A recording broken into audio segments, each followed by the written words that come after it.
Hi there, folks. Welcome back to Human Biology. This is Lecture 2, and today we begin with cells.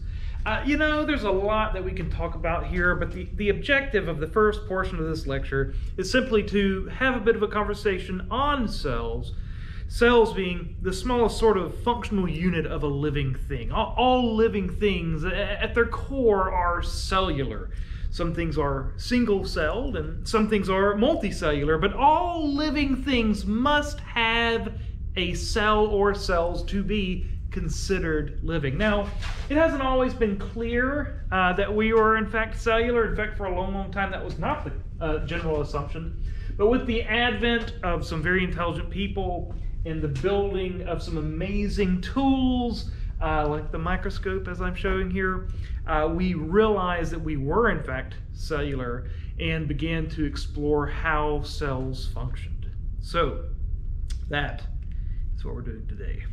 So let's begin. Here is a good old-fashioned animal cell. I'm not going to go into a huge amount of details on this. I'm just going to lay out a few things for you. We have our cell here. On the outside, we have the cellular membrane, which is a phospholipid bilayer, if you remember this. Phospholipid bilayer, cell membrane. Very special because of its selective permeability. I will never waste your time. When I'm telling you something, you need to keep that in mind, all right? So selectively permeable, only letting certain things through. Inside, the most conspicuous aspect of our cells have to be our nuclei here. We have a single nucleus. And inside of this is what we call chromatin. This is a loose assemblage of DNA. DNA being that which codes for making proteins, using RNA as a midpoint, if you will. You'll understand what I mean by that shortly. We also have our rough endoplasmic reticulum and smooth endoplasmic reticulum. These are very similar to one another. One of them is rough because it has ribosomes all over it. This being very important because ribosomes at the rough ER are the locations where proteins get made, all right? Meaningful to us. We have a Golgi body here that kind of helps to package things inside the cell. We have mitochondria here, which use your blood sugar, being glucose, okay? Glucose is your blood sugar. Your mitochondria will use glucose in order to make ATP, our cellular energy, which is very important for making the cell work and making our bodies work as a whole. And then there are a few other parts and pieces that we'll kind of get into as we progress. But this, folks, this is a good old-fashioned animal cell, and this is where we're going to begin our process today, starting on the outside surface.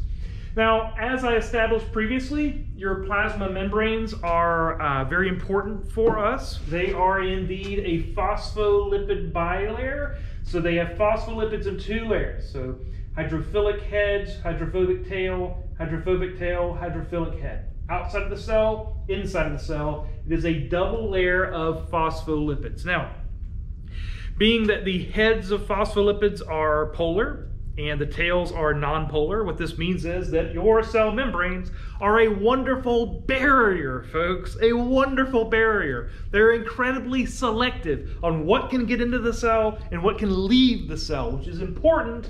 This is like the fence around the compound. It will allow us to mitigate problems in the cell by preventing certain things from getting in, and again by holding certain things in given the opportunity. So incredibly selective. Further, your cell membranes are important because they bear sugary coatings on their outer surfaces. We refer to this as a glycocalyx. Let's not go deep into the weeds here, but the idea is that every cell in your body has an outer sugar coating that in essence says that that cell is your cell. Imagine if you had a bacterium get into your bloodstream, you would want your white blood cells, your defensive cells, to attack and destroy that bacteria very quickly. And yet, those same white blood cells have to have the ability to tell your cells versus foreign cells.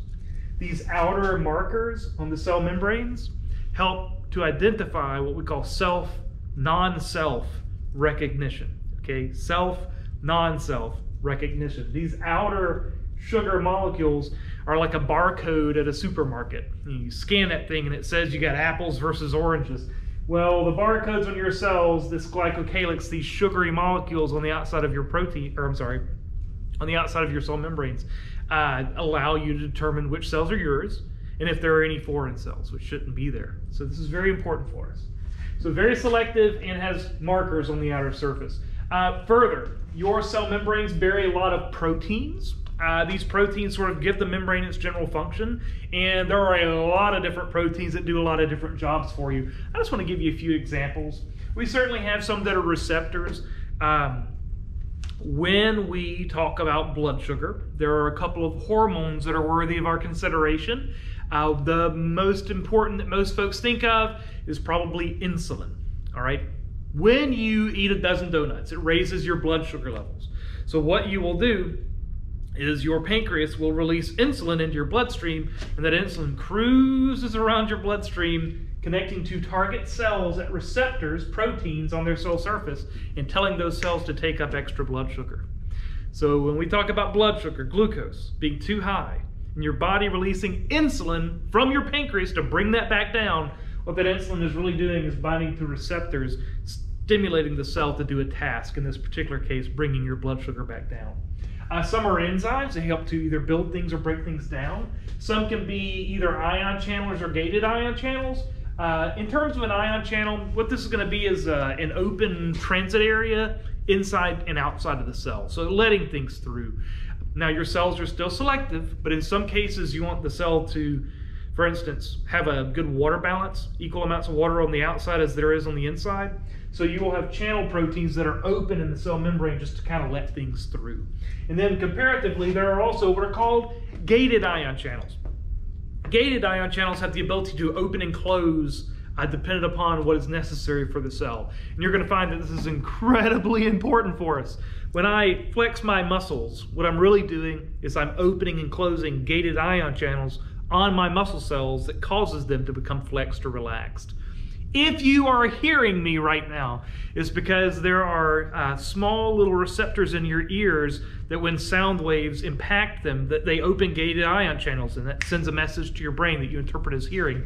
Gated ion channels are very important for us. They basically can choose to open or close and stimulate or not stimulate the cell by comparison. So pretty neat stuff. There are certainly cellular identity markers, and we've already talked about these. They will bear sugars that will allow your cells to determine self and non-self recognition. Then, of course, there are cellular adhesion molecules. Cellular adhesion molecules are like little hands. They allow cells in your body to connect and stay connected in given locations. Or your white blood cells, as we were just describing a few moments ago, your white blood cells have the ability to move through your tissues, hunting down potentially dangerous bacteria or other things for that matter.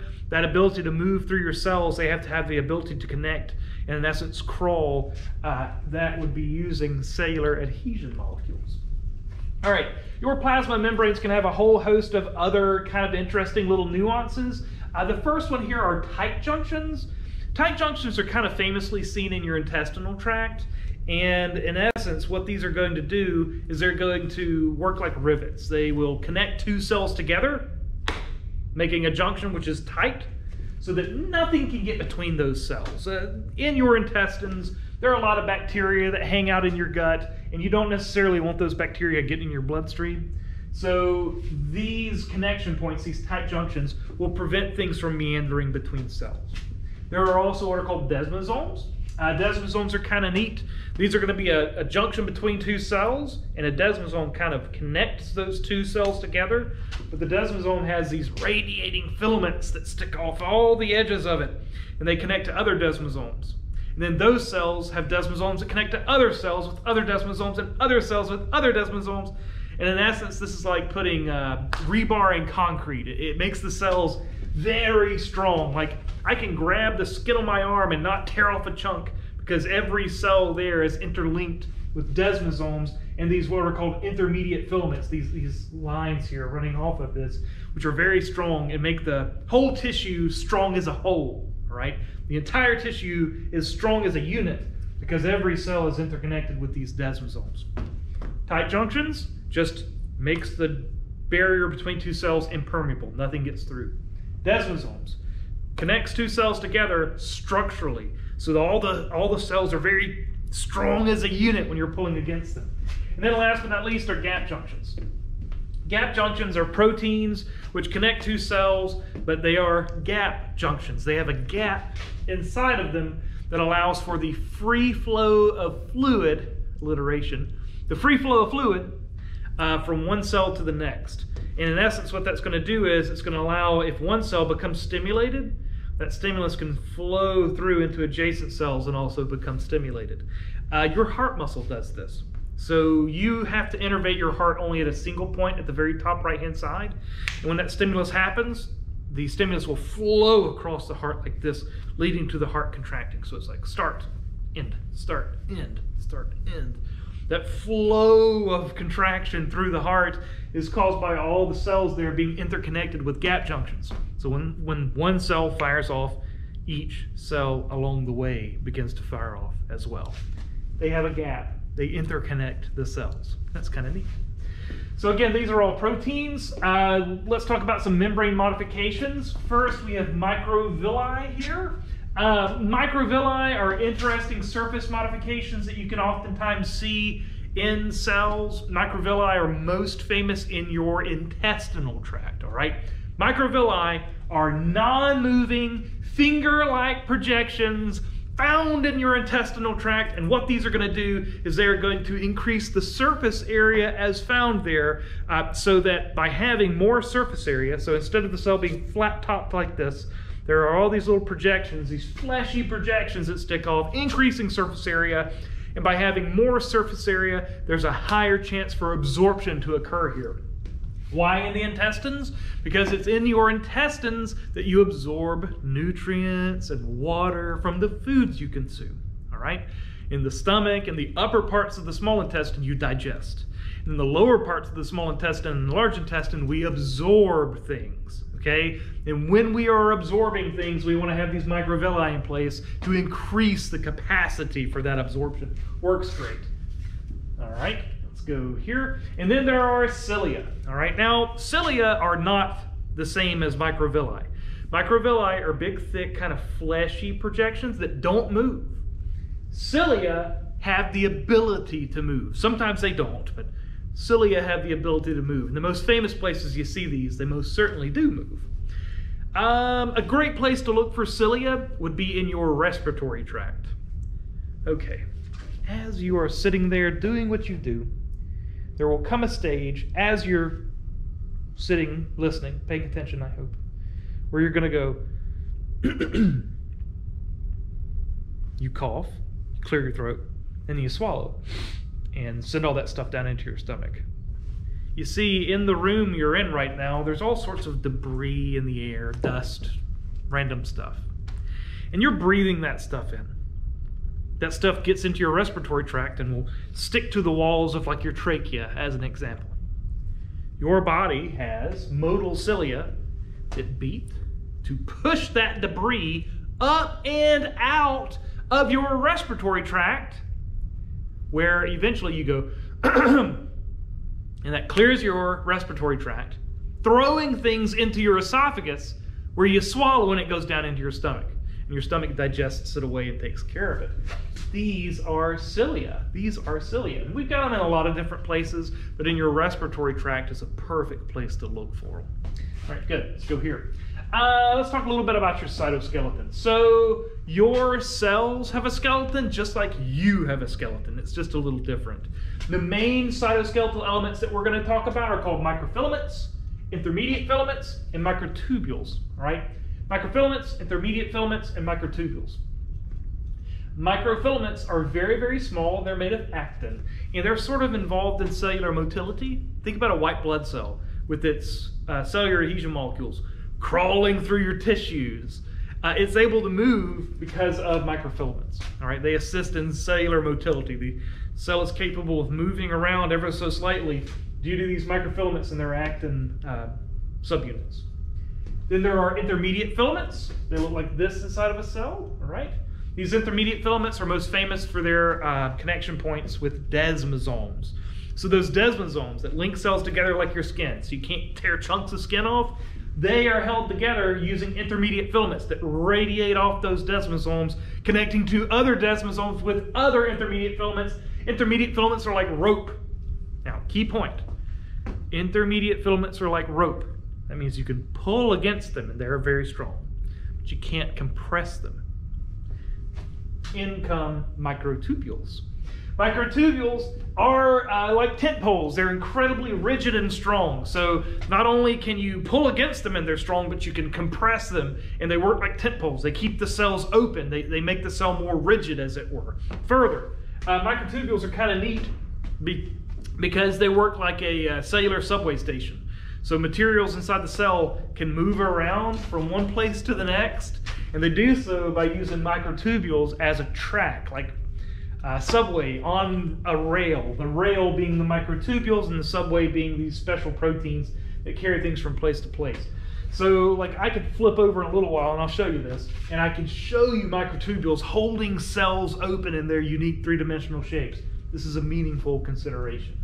All right, next let's talk about membrane transport. Now, your cell membranes are a phospholipid bilayer. Okay, phospholipid bilayer. So things don't just randomly move in and out of cells very easily at all. Can things move through cells? Yes, but they tend to be incredibly small. Let me say it one more time. Very, very small things can kind of get through your cell membranes, but larger things cannot. They have to be carried in. Hang on, let me leave that alone. Larger things have to be carried in some way, shape, form, or another. And we're going to talk about how that works. In so doing, we will discuss passive transport mechanisms and active transport mechanisms. Let me make sure I didn't mess this up. All right, we are good. Let's see if I can move the mouse over here. Wouldn't that be nice? Apparently we're going to have a mouse right there the rest of the class. Passive transports and active transport mechanisms. Here's the idea. Passive transport mechanisms do not require energy. They just happen naturally. This would be like diffusion and osmosis. Whereas active transport mechanisms, like primary active transport, endocytosis and exocytosis, they are energy requiring. They have to have energy to do the work. And again, the energy we're discussing here is called ATP, adenosine triphosphate. Yeah, good. All right, let's go through and talk about these. And here. So this is diffusion and osmosis. There's also what's called facilitated transport, but I'm not going to worry about that right now. We're going to talk about diffusion and osmosis. Diffusion and osmosis. What's going to happen here is, with diffusion, this is the movement of some sort of particle from either outside the cell to inside the cell, or inside the cell to outside the cell. The trick is, diffusion runs from high concentration, where there's a lot of these particles, to low concentration, where there are very few of these particles. Again, this does not require energy. It's a natural process. Diffusion, movement of a particle from high concentration to low concentration, that's what we're dealing with here. When you have a lot of salt in an environment, that salt tends to move around a great deal depending upon where it's in concentration. Okay? That would be diffusion, moving from high concentration to low concentration. And then there's osmosis. Osmosis is simply the movement of water, folks. Diffusion is the movement of a particle, what we would normally call a solute. Okay? Osmosis is the movement of water from high concentration to low concentration. What will happen is the water will move towards solutes. Okay? The water will move towards solutes. In essence, causing things to become more diffuse. So diffusion, the movement of a particle; osmosis, the movement of water through a membrane from high concentration to low concentration. None of this requires energy. But then there's active transport mechanisms. Active transport does require energy, and it comes in three flavors. Primary active transport, which I'll discuss here. And then endocytosis and exocytosis, which are sort of opposite ends of the exact same coin. All right? Primary active transport. The most famous of this is what are called sodium-potassium pumps, which is what you see here. Your cells are constantly pumping sodium and potassium into opposite ends of the cell membrane. Let's see. So it'll pump sodium out and potassium in essence, constantly, always pumping sodium and potassium. And once you've got a crazy high concentration gradient, you have the ability to open gated ion channels and let these flow back through and depolarize your cells.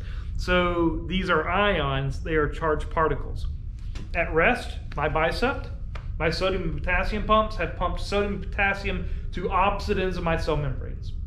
But if I choose to flex my muscle, I will open gated ion channels and let these come rushing back through, that's diffusion, and allow me to flex my muscles. And then I can relax it again. The idea is, with active transport, you're using ATP to pump something into concentration. Pump all the sodium out of the cell. Pump all the potassium into the cell. That is primary active transport. That's moving tiny little ions from one place to the next to allow them to do their job later. And we're going to talk at length about what that job is soon. Okay, give me time. Then there's endocytosis and exocytosis. Endocytosis and exocytosis is how you move very large particles or large amounts of small particles at the same moment. So with endocytosis, to move things in, endocytosis, the cell is going to reach out and engulf something like this and then snap off a vesicle and bring that whole vesicle, a piece of the membrane itself, into the cell. Endocytosis. This is bulk transport. You get a whole bunch of something or a single really big something, the cell reaches out and grabs it and pulls it in, just like that right there. That is endocytosis. Exocytosis is simply the opposite of this. It's where you have a big particle or a bunch of small particles, and it's going to move up in a vesicle, bind to the cell membrane, and be let out into extracellular space. Endocytosis, bringing things in. Exocytosis means finding the exit, letting things out, as it were. So all of these require energy. This is moving small amounts of things at a time. These two move large amounts of things at a time, or alternatively, single large molecules. Yeah, it works. Let's go here. Let's talk a little bit about your cytoplasm. So the cytoplasm of your cells is the fluid inside of the cell that basically is the soup that you can use to make anything. Like inside your cells, you've got mitochondria and nuclei and Golgi and etc. that we're going to talk about in just a second. But they have to be suspended in a fluid, and that fluid is the cytoplasm. Right? It's the fluid inside of the cell, and basically has everything the cell needs to build the things that the cell builds, like amino acids to build proteins, as an example. Then there are mitochondria. Mitochondria look like this, and mitochondria, oh man, hey, I don't even like to say it, but you probably have heard some, low-level educator say that mitochondria are the powerhouse of the cell. Ugh, I hate the concept. Mitochondria make ATP. Mitochondria take sugars and oxygen. The sugars in your blood sugar, they take that sugar plus the oxygen you breathe and they make ATP from it. All right? Mitochondria are the power maker of your cells. They make the ATP that allows your cells to do the things you do. When you flex your muscles, that's ATP powering that actin-amniosin, allowing your muscles to flex. This, folks, this is how it all fits together. Let's go here. Let's talk a little bit about what's called the endomembrane system. Now, there are multiple parts to this, and you should spend some time on this slide. I'm going to run it through you one good clean time, and then you can rewind and go through it 1,000 times if you'd like. And as we progress through this lecture, I will refer back to this 12 times to make sure that you understand the base concepts. So let's talk endomembrane system. The idea is quite simplistic. Well, that's not true. It's really complicated.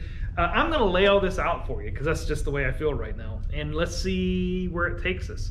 We are going to be talking about the concepts I'm about to present to you for a while in this lecture. So if this is very confusing up front, don't stress out because we're going to get there. Give me time. All right, here we go. Here is the nucleus of your cell. This is the rough endoplasmic reticulum. And we could also say smooth ERs over here too. Rough ER is rough because it has ribosomes. We have a Golgi body, and then we have the outer margin of the cell, seen here, releasing vesicles via exocytosis. Now, the nucleus of your cells contain DNA. DNA in your nucleus, that double helix, adenine, guanine, cytosine, thymine, the double helix of DNA found in your nucleus is basically just the code for how to make proteins. It's really not fancy. Your DNA is just a code for making proteins. There's not a whole lot happening here in reality. That code for making proteins, however, your DNA, is one of the largest molecules in your body. Let me say it one more time. DNA as a molecule is massive. It's super huge compared to most other things that you have. So big, in fact, that it cannot escape the nucleus. So what we need is a copy of a piece of DNA that's small enough to escape. And that small copy that you can make of a piece of DNA, well, it's not DNA, it's RNA, all right? RNA can leave the nucleus and go out into the rough endoplasmic reticulum. Why is the rough endoplasmic reticulum considered rough? Because it's studded with ribosomes. Ribosomes being the house in which proteins get made.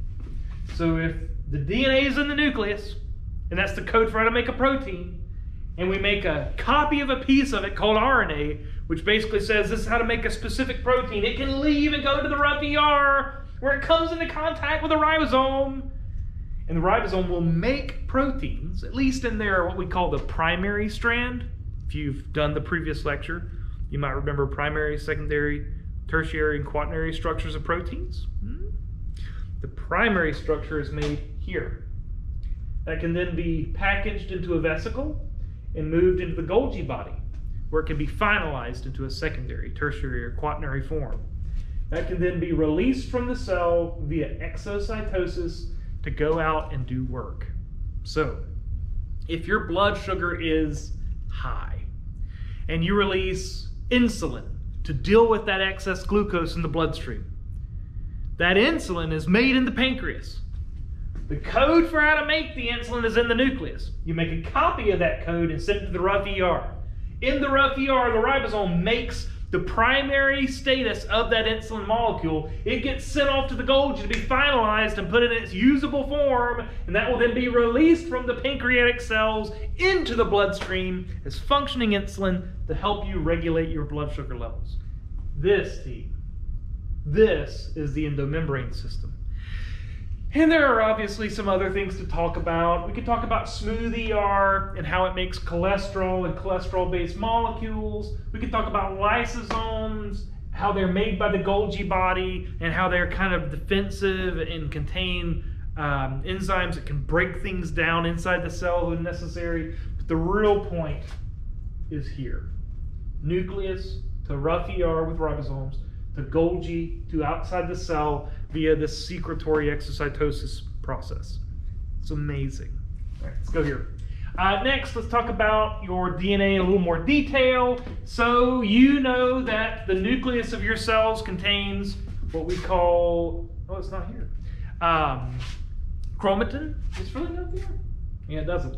Well, the inside of your nuclei contains chromatin. Oh, we talked about it on the first slide. We talked about it here with chromatin. Yes, indeed. So inside of your nucleus is your DNA, but it's in the form of chromatin. It's kind of like a loose, diffuse, flowing mass of genetic information, right?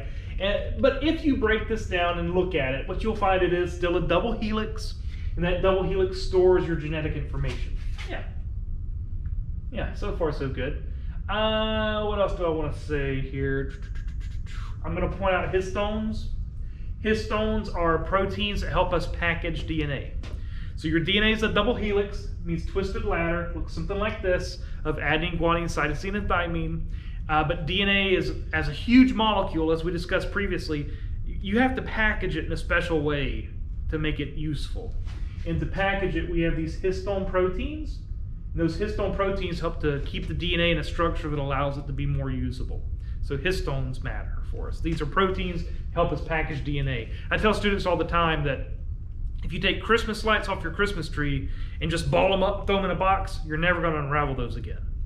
But if you take Christmas lights off your Christmas tree and wrap them around like a cardboard tube, they're really easy to put back up the next year. The cardboard tube isn't Christmas lights. The cardboard tube is histone proteins, with the Christmas lights being your DNA double helix. All right? Now, most cells in your body have nuclei. Some have lots of nuclei, like skeletal muscle cells. Some have no nuclei, like your red blood cells. It's one of the reasons your red blood cells have a really short shelf life. They don't live very long. They don't have nuclei. But generally speaking, your cells have nuclei, and inside of those nuclei you find this chromatin, this DNA, and it's a really large molecule that's too big to get out of the nucleus. Yeah. You know a little bit about DNA at this stage. You know that DNA is made of adenine, guanine, cytosine, and thymine.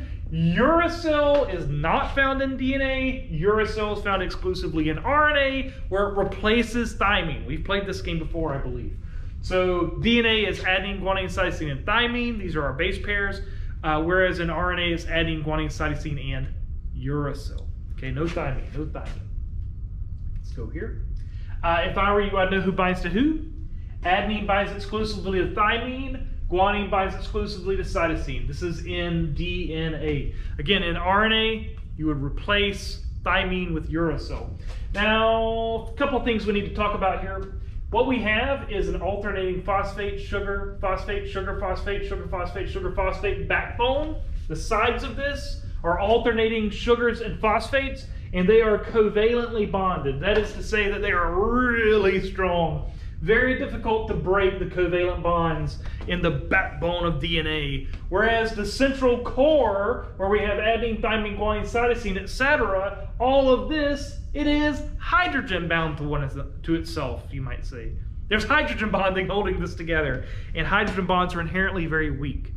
So when we want to replicate a cell, and we want to split that DNA strand and make two brand new pieces to make two copies of your DNA, if you got one cell and you're going to make two, you got to replicate your DNA, it's going to open up here in the core where these hydrogen bonds are found. All right, now, on your exam, I could foresee asking you some DNA, RNA type questions. So I could say, which of these is DNA? That would be this one, because it contains thymine.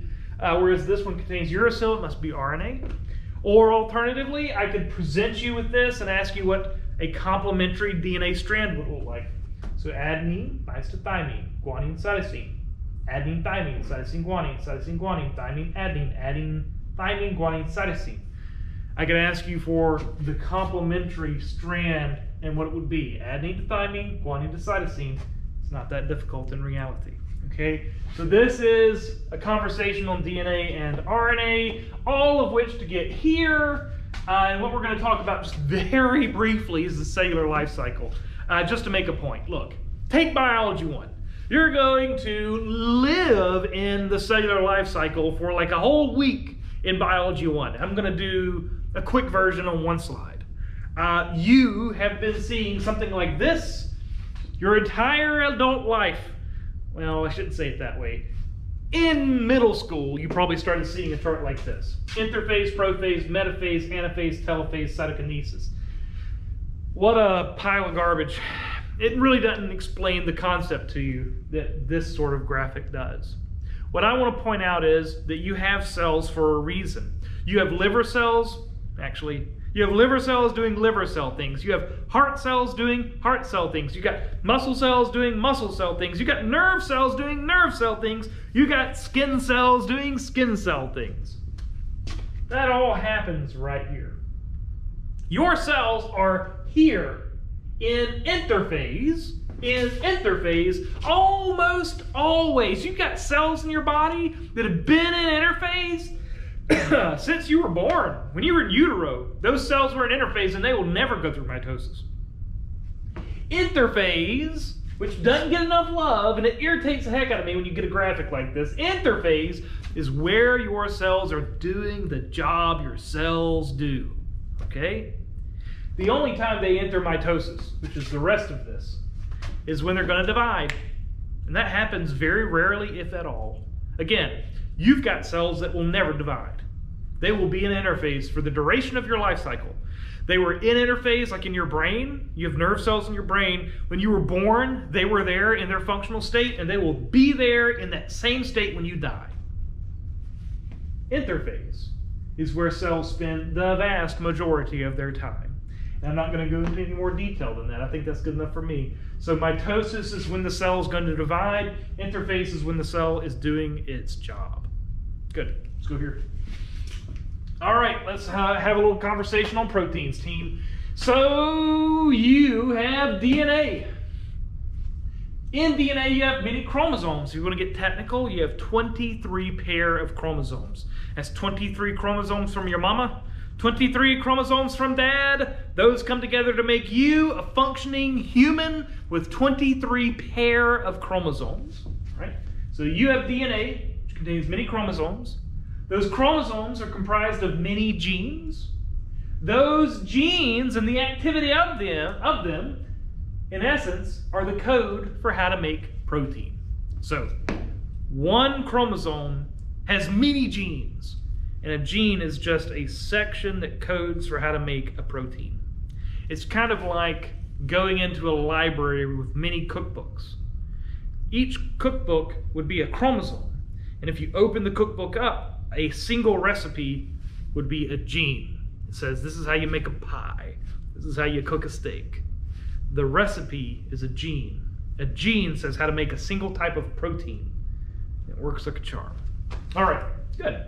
Now, proteins are super important for us.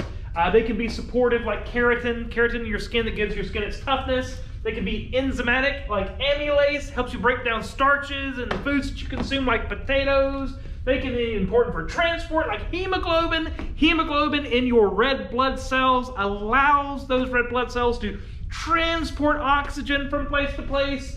Defensive, like antibodies. Hormones, like insulin, which we've just discussed. In motion, like the actin and myosin in your muscles. All of these are protein. When I see you, everything I see is protein. Your hair is protein. Your eyes are protein. Your skin is protein. Your nails are protein. Proteins are important for us.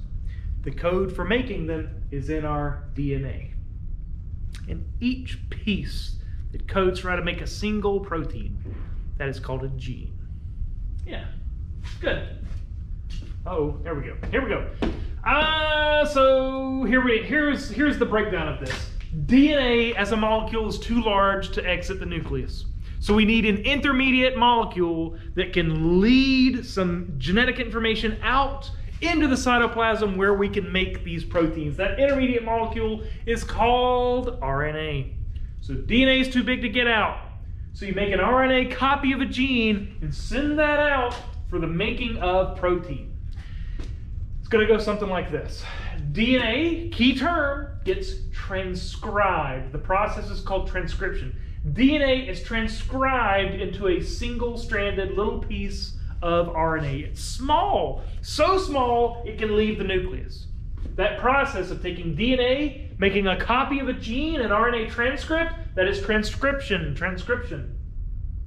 Once this RNA transcript is made, it can go out into the cytoplasm, specifically to bind to a ribosome and lead to the manufacture of a protein. So the chain of command is DNA to RNA to protein. DNA to RNA to protein. Yeah. I will point out one thing. This is an enzyme called RNA polymerase, an enzyme.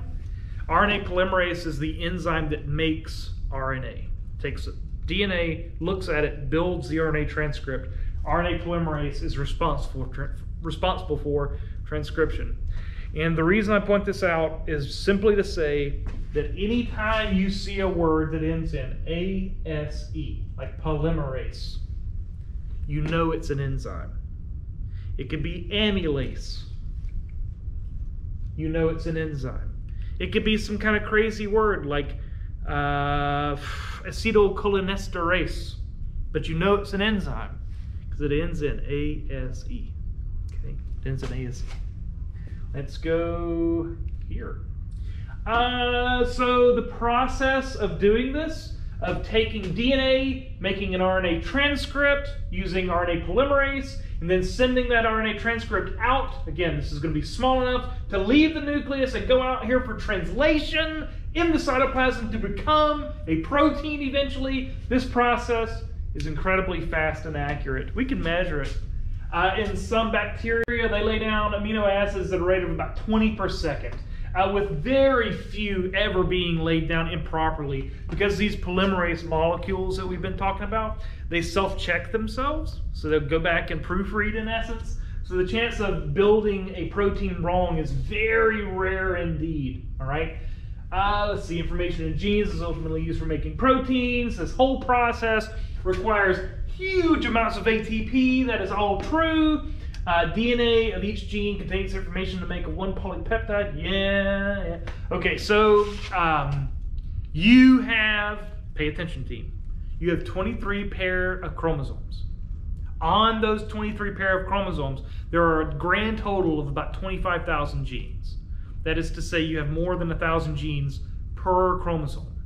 But each gene, tiny little section, codes for making a single protein, which is to say you can make lots of different types of proteins. Proteins being strings of amino acids, covalently bonded to one another, and then wrapped on themselves into secondary, tertiary, or quaternary structures using hydrogen bonds to hold their unique three-dimensional shapes. Proteins are made from amino acids covalently bonded to one another. You would call this polar covalent bonding because this will give rise to hydrogen bonds that hold the protein in its unique three-dimensional shape, allowing it to have its function. If you don't understand what I'm saying, you need to go back to lecture 1 and look over primary, secondary, tertiary, quaternary structures. Yeah, it works just fine. And with that in mind, I believe it's time to talk about some tissues. So let's do that now.